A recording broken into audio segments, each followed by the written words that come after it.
ವಿಷಯರೇ, ಸರಳತೆ, ಮಿತಭಾಷೆ ಹಾಗೂ ಸಜ್ಜನಿಕೆಗೆ ಹೆಸರಾಗಿದ್ದಂತ ಮಾಜಿ ಪ್ರಧಾನಿ ಶ್ರೀಯುತ ಮನಮೋಹನ್ ಸಿಂಗ್ ರವರು ನಿನ್ನೆ ರಾತ್ರಿ ವಿಧಿವಶರಾಗಿದ್ದಾರೆ. ಅವರ ಬದುಕು ಹಾಗೂ ಸಾಧನೆ ಸ್ಮರಣಾರ್ಥವಾಗಿ ಇವತ್ತಿನ ಈ ಒಂದು ವಿಡಿಯೋವನ್ನು ಅವರಿಗೆ ಸಮರ್ಪಿಸುತ್ತಿದ್ದೀವಿ. ಒಂದು ಸಾಧಾರಣ ಪರಿವಾರದಲ್ಲಿ ಜನಿಸಿದಂತ ಮನಮೋಹನ್ ಸಿಂಗ್ ರವರು ದೇಶದ ಪ್ರಧಾನಿಯಾಗಿ ದೇಶವನ್ನ ಅಭಿವೃದ್ಧಿಯ ಪಥದಲ್ಲಿ ಮುನ್ನಡೆಸುವುದಕ್ಕೆ ಸಾಧ್ಯವಾಗಿದ್ದು ಹೇಗೆ, ಇದರಿಂದ ದೇಶಕ್ಕೆ ಸಿಕ್ಕಂತ ಅಪೂರ್ವ ಕೊಡುಗೆಗಳು ಏನು ಎಂಬ ಬಗ್ಗೆ ಇವತ್ತಿನ ಈ ಒಂದು ವಿಡಿಯೋದಲ್ಲಿ ಈ ಮುಂದೆ ತಿಳಿಯೋಣ. ಬನ್ನಿ ವೀಕ್ಷಕರೇ.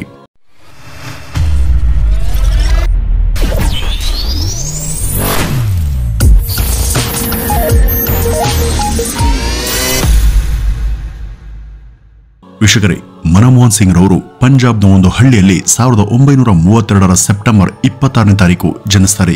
ಈ ಒಂದು ಜಾಗ ಈಗ ಪಾಕಿಸ್ತಾನಕ್ಕೆ ಸೇರಿದೆ. ಇವರ ತಂದೆ ಗುರ್ಮುಖ್ ಸಿಂಗ್ ಹಾಗೂ ಇವರ ತಾಯಿ ಅಮೃತ್ ಕೌರ್.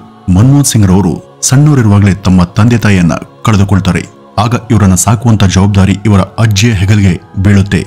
ನಂತರ ದೇಶ ವಿಭಜನೆಯಾದಾಗ ಇವರ ಪರಿವಾರ ಪಂಜಾಬ್ನ ಅಮೃತ್ಸರ್ಗೆ ಸ್ಥಳಾಂತರ ಆಗುತ್ತೆ. ಇಲ್ಲಿ ಹಿಂದೂ ಕಾಲೇಜಿನಲ್ಲಿ ಮನಮೋಹನ್ ಸಿಂಗ್ ರವರ ವ್ಯಾಸಂಗ ಮುಂದುವರಿಯುತ್ತೆ.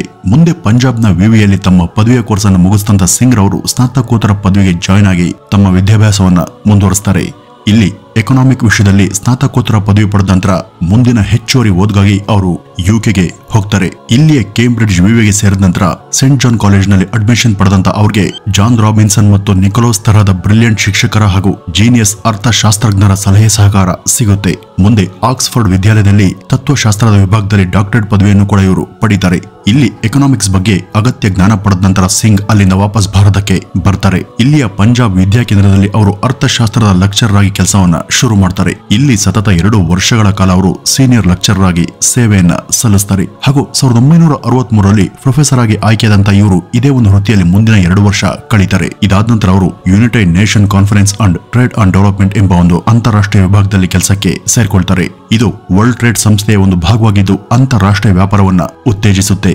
ಯುಎನ್ಒದ ಈ ಒಂದು ವಿಭಾಗದಲ್ಲಿ 3 ವರ್ಷ ದುಡಿದಂತ ಸಿಂಗ್ ರವರು ಮತ್ತೆ ಭಾರತಕ್ಕೆ ವಾಪಸ್ ಬರ್ತಾರೆ. ಭಾರತಕ್ಕೆ ಬಂದ ನಂತರ ಇಲ್ಲಿ ಅವರನ್ನ ಮಿನಿಸ್ಟ್ರಿ ಆಫ್ ಫಾರಿನ್ ಟ್ರೇಡ್ ನ ಸಚಿವರಾಗಿ ನೇಮಕ ಮಾಡಲಾಗುತ್ತೆ. ಮುಂದೆ 1972ರಲ್ಲಿ ಇವರು ಆರ್ಥಿಕ ವಿತ್ತಾಲಯದಲ್ಲಿ ಚೀಫ್ ಅಡ್ವೈಸರ್ ಕೂಡ ಆಗ್ತಾರೆ. ಇಲ್ಲಿ ಇವರ ಚತುರತೆ ಹಾಗೂ ಚಾಣಾಕ್ಷತೆಯಿಂದ ಭಾರತದ ಕೇಂದ್ರ ಫೈನಾನ್ಸ್ ಮಿನಿಸ್ಟ್ರಿಗೆ ಇವರನ್ನ ಮುಖ್ಯ ಸೆಕ್ರೆಟರಿಯನ್ನಾಗಿ ಆರಿಸಲಾಯಿತು. 1982ರಲ್ಲಿ ಇವರು ಭಾರತೀಯ ರಿಸರ್ವ್ ಬ್ಯಾಂಕಿನ ಗವರ್ನರ್ ಕೂಡ ಆಗ್ತಾರೆ. ಇದು ಅತ್ಯಂತ ಜವಾಬ್ದಾರಿಯುತ ಹಾಗೂ ಗುರುತರವಾದ ಒಂದು ಕೆಲಸ. ಭಾರತದ ಆರ್ಥಿಕತೆಯ ಸ್ಟೆಬಿಲಿಟಿಯನ್ನು ಕಂಟ್ರೋಲ್ ಮಾಡೋದು RBIನ ಗವರ್ನರ್ ಕೈಲಿರುತ್ತೆ.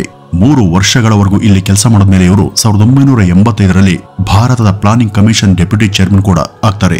1987ರವರೆಗೂ ಈ ಒಂದು ಹುದ್ದೆಯನ್ನು ಅಲಂಕರಿಸಿದಂತ ಸಿಂಗ್ ಆಗ ಪ್ರಧಾನಿಯಾಗಿದ್ದಂತ ವಿಶ್ವನಾಥ್ ಪ್ರತಾಪ್ ಸಿಂಗ್ ರವರ ಆಳ್ವಿಕೆಯಲ್ಲಿ ಸಿಂಗ್ ರವರನ್ನ ಆರ್ಥಿಕ ವಲಯದಲ್ಲಿ ಪ್ರಧಾನಿಯವರ ಆಪ್ತ ಸಲಹೆಗಾರರಾಗಿ ನೇಮಿಸ್ತಾರೆ. ಈ ಹೊತ್ತಿಗಾಗಲೇ ಅವರು ಪರೋಕ್ಷವಾಗಿ ಭಾರತದ ರಾಜಕೀಯದ ಒಳಗೆ ಪ್ರವೇಶವನ್ನ ಪಡೆದಿದ್ರು. ಈ ಒಂದು ರಂಗದಲ್ಲಿ ಇವರ ನಿಜವಾದ ಅಸ್ತಿತ್ವ ಪ್ರೂವ್ ಆಗಿದ್ದು 1991ರ ಜೂನ್ನ ಸಮಯದಲ್ಲಿ. ಆಗ PV ನರಸಿಂಹರಾವ್ ಅವರು ಭಾರತದ ಪ್ರಧಾನಿಯಾಗಿದ್ರು. ಮನಮೋಹನ್ ಸಿಂಗ್ ಇವರ ಕ್ಯಾಬಿನೆಟ್ ತಂಡದಲ್ಲಿ ಪ್ರಮುಖ ಸದಸ್ಯರಾಗಿದ್ರು. ಆಗ ಇವರನ್ನ ಹಣಕಾಸು ಸಚಿವರನ್ನಾಗಿ ಮಾಡಲಾಗಿತ್ತು. PV ನರಸಿಂಹರಾವ್ ಅವರು ಪ್ರಧಾನಿಯಾಗಿದ್ದಾಗ ಎಲ್ಲೋ ಇದ್ದಂತ ತನಗೆ ಅವರಿಂದ ಒಂದು ಬುಲಾವ್ ಬಂದಿತ್ತು.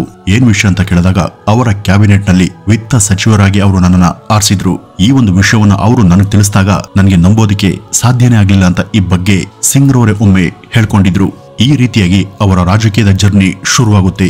ಇಂಥ ಮೇಧಾವಿ ವಿತ್ತ ಮಂತ್ರಿಯ ಅಗತ್ಯ ಆಗ ಭಾರತಕ್ಕೆ ಇತ್ತು. ಕಾರಣ 1990ರವರೆಗೂ ಆರ್ಥಿಕ ರಂಗದಲ್ಲಿ ಭಾರತ ಇನ್ನು ಅಂತಾರಾಷ್ಟ್ರೀಯ ಮಟ್ಟದಲ್ಲಿ ಗುರುತಿಸಿಕೊಂಡಿರಲಿಲ್ಲ. ಭಾರತದ ಆರ್ಥಿಕತೆ ಆಗ ಹಳ್ಳ ಹಿಡಿದಿತ್ತು. ಅದು ತನ್ನೆಲ್ಲ ಖರ್ಚಿಗೂ ಕೂಡ ಸಾಲವನ್ನೇ ಮಾಡಬೇಕಾದಂತ ದುಸ್ಥಿತಿ ಇತ್ತು. ಅದಾಗಲೇ ಭಾರತ ಸಾಲದಲ್ಲಿ ಮುಳುಗು ಹೋಗಿತ್ತು. ಈ ಒಂದು ಸಮಯದಲ್ಲಿ ಉಂಟಾದಂತ ಆರ್ಥಿಕ ಕುಸಿತ ದೇಶದ GDPಗೆ ತೀವ್ರ ಘಾಸಿಯನ್ನ ಉಂಟುಮಾಡಿತ್ತು. ಹೀಗಾಗಿ ವಿತ್ತ ಸಚಿವರಾಗಿ ಸಿಂಗ್ ಆಗ ತೋಳಬೇಕಿದ್ದಂತ ನಿರ್ಧಾರಗಳು ಸ್ವತಂತ್ರ ಭಾರತದ ಅತಿ ಮುಖ್ಯ ನಿರ್ಣಯಗಳಾಗಿದ್ವು. ಇದೇ ಒಂದು ಸಮಯದಲ್ಲಿ ಅಂದ್ರೆ 1992ರಲ್ಲಿ ಹರ್ಷದ್ ಮೆಹ್ತಾ ಅವರ ಬಹುದೊಡ್ಡ ಸ್ಟಾಕ್ ಮಾರ್ಕೆಟ್ ಸ್ಕ್ಯಾಮ್ ಕೂಡ ಸದ್ದನ ಮಾಡಿತ್ತು. ಈ ಒಂದು ಸಮಯದಲ್ಲಿ ಸಿಂಗ್ ರವರ ಹೆಗಲ ಮೇಲೆ ದೊಡ್ಡ ಜವಾಬ್ದಾರಿನೇ ಇತ್ತು. ಅವರು ದೇಶದ ಸುಭದ್ರ ಆರ್ಥಿಕ ಸ್ಥಿತಿ ಸಾಧನೆಗಾಗಿ ಮಹತ್ವದ ನಿರ್ಧಾರಗಳನ್ನ ಕೈಗೊಂಡಿದ್ರು. ಅವರ ಆರ್ಥಿಕ ನೀತಿ ಹಾಗೂ ಕೈಗಾರಿಕಾ ನೀತಿಗಳಿಂದಾಗಿ ದೇಶದ ಆರ್ಥಿಕತೆ ಸುಧಾರಣೆ ಕಾಣ್ತು. 1998ರವರೆಗೂ ಸಿಂಗ್ ರವರು ರಾಜ್ಯಸಭೆಯ ಸದಸ್ಯರಾಗಿದ್ರು. ಮುಂದೆ 1999ರಲ್ಲಿ ಅವರು ಲೋಕಸಭಾ ಚುನಾವಣೆಯ ಕಣಕ್ಕೂ ಇಳಿದು ಸ್ಪರ್ಧೆ ಮಾಡಿದ್ರು. ಆದರೆ ಇಲ್ಲಿ ಅವರು ಸೋಲ್ಬೇಕಾಗುತ್ತೆ. ಮುಂದೆ 2004ರವರೆಗೂ ಅವರು ಲೋಕಸಭೆಯಲ್ಲಿ ತಮ್ಮ ಸ್ಥಾನವನ್ನು ಭದ್ರವಾಗಿ ಉಳಿಸಿಕೊಂಡು ಕಾಂಗ್ರೆಸ್ ಪಕ್ಷದ ಮೂಲಕ ಉತ್ತಮ ಜನಪರ ಹಾಗೂ ದೇಶಪರ ಇದ್ದಂತ ನಿರ್ಧಾರಗಳನ್ನ ಕೈಗೊಂಡಿದ್ರು. ಇದೇ ಕಾರಣಕ್ಕಾಗಿ 2004ರ ಲೋಕಸಭಾ ಚುನಾವಣೆಯಲ್ಲಿ ಜನ ಕಾಂಗ್ರೆಸ್ ಪರ ಓಟನ್ನ ಮಾಡಿ ಸಿಂಗ್ ರವರು ದೇಶದ ಪ್ರಧಾನಿಯಾಗುವಂತೆ ಮಾಡ್ತಾರೆ. ಇವರು ಪ್ರಧಾನಿಯಾಗಿ ಆಯ್ಕೆಯಾದ ತಕ್ಷಣ ಮೊದಲು ಆರೋಗ್ಯದ ವಲಯದಲ್ಲಿ ಗಮನ ಹರಿಸ್ತಾರೆ. ಆಗ ಹೆಲ್ತ್ ಮಿನಿಸ್ಟ್ರಿ 2005ರಲ್ಲಿ ನ್ಯಾಷನಲ್ ಹೆಲ್ತ್ ಕಮಿಷನ್ ಅನ್ನ ಶುರು ಮಾಡಿತ್ತು. ಇದರ ಉದ್ದೇಶ ದೇಶದ ಸಮಸ್ತ ಗ್ರಾಮೀಣ ಭಾಗಗಳಲ್ಲಿ ಆರೋಗ್ಯದ ಮಟ್ಟವನ್ನು ಸುಧಾರಿಸುವುದು ಹಾಗೂ ಹೆಚ್ಚಿಸುವುದಾಗಿತ್ತು.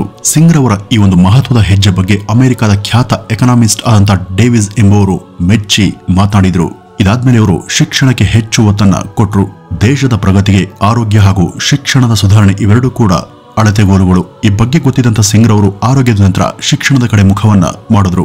ಇವರು ಖ್ಯಾತ ವಿದ್ಯಾಕೇಂದ್ರಗಳಾದಂತ ಐಐಟಿ, ಏಮ್ಸ್ ಹಾಗೂ ಐಐಎಂಗಳಲ್ಲಿ ಮಕ್ಕಳಿಗೆ 27% ಸೀಟ್ ರಿಸರ್ವ್ ಇರಬೇಕು ಅಂತ ಆಗ್ರಹಿಸಿದ್ರು. ಇದಾದ ನಂತರ ಒರಿಸ್ಸಾ, ಆಂಧ್ರ ಪ್ರದೇಶ್, ಬಿಹಾರ್, ಪಂಜಾಬ್, ಮಧ್ಯಪ್ರದೇಶ್, ಹಿಮಾಚಲ್ ಪ್ರದೇಶ್, ಗುಜರಾತ್, ರಾಜಸ್ಥಾನ್ಗಳಲ್ಲಿ ಉನ್ನತ ಐಐಟಿಗಳನ್ನ ಶುರು ಮಾಡಿದ್ರು. ಇನ್ನು 2006ರ ಇದೇ ವರ್ಷ Mahatma Gandhi national rural employment guarantee ಎನ್ನುವಂತ ಒಂದು ಆಕ್ಟ್ ಅನ್ನು ಕೂಡ ಉತ್ತೇಜಿಸಿದ್ರು. ಇದರಿಂದ ಸಾಮಾನ್ಯ ಜನರ ಹಾಗೂ ಸರ್ಕಾರದ ನಡುವಿನ ಸಂಬಂಧ ಗಟ್ಟಿಯಾಗೋದ್ರ ಜೊತೆಗೆ ಅವರ ಮಧ್ಯ ಸ್ನೇಹ ಸೇತುವೆಯನ್ನು ನಿರ್ಮಿಸಲು ಇದು ಸಾಧ್ಯ ಆಯಿತು. ಹಳ್ಳಿಗಳಲ್ಲೂ ಕೂಡ ಉದ್ಯೋಗ ಹೆಚ್ಚಳ ಆಗಬೇಕು. ವಿಶೇಷವಾಗಿ ಎಲ್ಲ ಗ್ರಾಮೀಣ ಭಾಗದ ಮಹಿಳೆಯರು ಕೂಡ ಉದ್ಯೋಗಸ್ಥರಾಗಿ ದುಡಿಯುವಂತಾಗಬೇಕು ಅಂತ ಈ ಒಂದು ಯೋಜನೆಯ ಮೂಲಕ ಸಿಂಗ್ ಬಯಸಿದ್ರು. ಜವಾಹರ್ ರೋಜ್ಗಾರ್ ಯೋಜನೆಯನ್ನ ಹಳ್ಳಿಯ ಪ್ರತಿ ಮನೆಗೂ ತಲುಪಿಸೋದಕ್ಕೆ ಅವರು ತುಂಬಾನೇ ಶ್ರಮಿಸಿದ್ರು. 2009ರಲ್ಲಿ ಸಿಂಗ್ ರವರ ಸರ್ಕಾರದಲ್ಲಿ ಶಿಕ್ಷಣದ ಸಚಿವಾಲಯ ದೇಶದ ಎಲ್ಲಾ ಮಕ್ಕಳಿಗೂ ಉಚಿತ ಶಿಕ್ಷಣ ಸಿಗಬೇಕು ಎಂಬ ಯೋಜನೆಯನ್ನ ಶುರು ಮಾಡಿತು. ಆ ಒಂದು ಆಕ್ಟ್ ನ ಪ್ರಕಾರ 6 ವರ್ಷದಿಂದ 14 ವರ್ಷದ ನಡುವಿನ ಎಲ್ಲಾ ಮಕ್ಕಳಿಗೂ ಉಚಿತ ಶಿಕ್ಷಣ ಸಿಗುವಂತೆ ಮಾಡಬೇಕು ಅನ್ನೋದು ಇದರ ಮುಖ್ಯ ಗುರಿಯಾಗಿತ್ತು. ಸರ್ವ ಶಿಕ್ಷಣ ಅಭಿಯಾನದ ಮೂಲಕ ಈ ಒಂದು ಯೋಜನೆಯನ್ನ ಎಲ್ಲಾ ಶಾಲಾ ಕಾಲೇಜುಗಳಲ್ಲೂ ಕೂಡ ಪ್ರಮೋಟ್ ಮಾಡಲಾಯಿತು. ಎಲ್ಲ ಸರ್ಕಾರಿ ಶಾಲಾ ಮಕ್ಕಳಿಗೂ ಬಿಸಿ ಊಟ ಜೊತೆ ಕ್ವಾಲಿಟಿ ಎಜುಕೇಶನ್ ಲಭ್ಯ ಆಗುವಂತೆ ಸಿಂಗ್ ರವರು ಉದ್ದೇಶಿಸಿದ್ರು. ಅಂದ್ರೆ ಇವತ್ತು RT ಮೂಲಕ ಯಾರು ಓದ್ತಿದ್ದಾರೋ ಅದಕ್ಕೆಲ್ಲ ಮುಖ್ಯ ಕಾರಣನೇ ಈ ಸಿಂಗ್ ರವರು. ಇನ್ನು 2009ರ ಜನವರಿಯಲ್ಲಿ ದೇಶದ ಎಲ್ಲಾ ಪ್ರಜೆಗಳು ಕೂಡ ಒಂದು ಯೂನಿಕ್ ಐಡೆಂಟಿಫಿಕೇಶನ್ ನಂಬರ್ ಅನ್ನ ಹೊಂದಿರಬೇಕು ಅಂತ ಆಧಾರ್ ಕಾರ್ಡ್ ನ ವ್ಯವಸ್ಥೆಯನ್ನ ಜಾರಿಗೆ ಬರುವಂತೆ ಮಾಡಿದ್ರು. ಇದರ ನಿಜವಾದ ಕ್ರೆಡಿಟ್ ಸಿಂಗ್ ರವರ ಸರ್ಕಾರಕ್ಕೆ ಸಲ್ಲಬೇಕು. ಇದಾದ್ಮೇಲೆ 2014ರ ಲೋಕಸಭಾ ಚುನಾವಣೆಯಲ್ಲಿ ಗೆದ್ದಂತ ಬಿಜೆಪಿ ಪಕ್ಷ ಬಹುಮತವನ್ನು ಸ್ಥಾಪಿಸುವ ಸಲುವಾಗಿ ತನ್ನ ಮಹಾಗಠನ್ ಬಂಧನ್ ಮೂಲಕ ಒಂದಾಗಿ ಹೊಸ ಸರ್ಕಾರ ರಚಿಸಿದಾಗ ಸಿಂಗ್ ರವರು ತಮ್ಮ ಸೀಟನ್ನ ಬಿಟ್ಟು ಕೆಳಗಿಳಿಬೇಕಾಯಿತು. ಆಗ ಮೋದಿ ಅವರು ದೇಶದ ನೂತನ ಪ್ರಧಾನಿಯಾಗಿ ಆಯ್ಕೆಯಾದಾಗ ಈ ಒಂದು ಸಭೆಯಲ್ಲಿ ಸಿಂಗ್ ರವರು ಕೂಡ ಪಾಲ್ಗೊಂಡು ಮೋದಿ ಅವರಿಗೆ ಶುಭ ಹಾರೈಸಿದ್ರು. ಇದಾದ್ಮೇಲೆ ಮನಮೋಹನ್ ಸಿಂಗ್ ರವರು ದೇಶದ ರಾಜಕೀಯದಿಂದ ದೂರ ಉಳಿದ್ರು. ಅವ್ರಿಗೆ ಅವರ ಕೆಲಸಗಳ ಗೌರವಾರ್ಥವಾಗಿ ಸಾಕಷ್ಟು ಬಿರುದುಗಳು ಲಭ್ಯವಾಗಿವೆ. ಇದಲ್ಲದೆ ದೇಶದ 2ನೇ ಅತಿ ದೊಡ್ಡ ಸಿವಿಲಿಯನ್ ಅವಾರ್ಡ್ ಅಂತ ಕರೆಸಿಕೊಂಡಂತ ಪದ್ಮ ವಿಭೂಷಣ ಪ್ರಶಸ್ತಿ ಕೂಡ ಸಿಕ್ಕಿದೆ.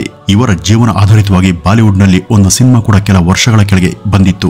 ಅದರ ಹೆಸರು ದಿ ಆಕ್ಸಿಡೆಂಟಲ್ ಪ್ರೈಮ್ ಮಿನಿಸ್ಟರ್. ಇವರ ಸಾಧನೆ ಬಗ್ಗೆ ಸಾಕಷ್ಟು ಡಾಕ್ಯುಮೆಂಟರಿಗಳು ಕೂಡ ಬಂದಿವೆ.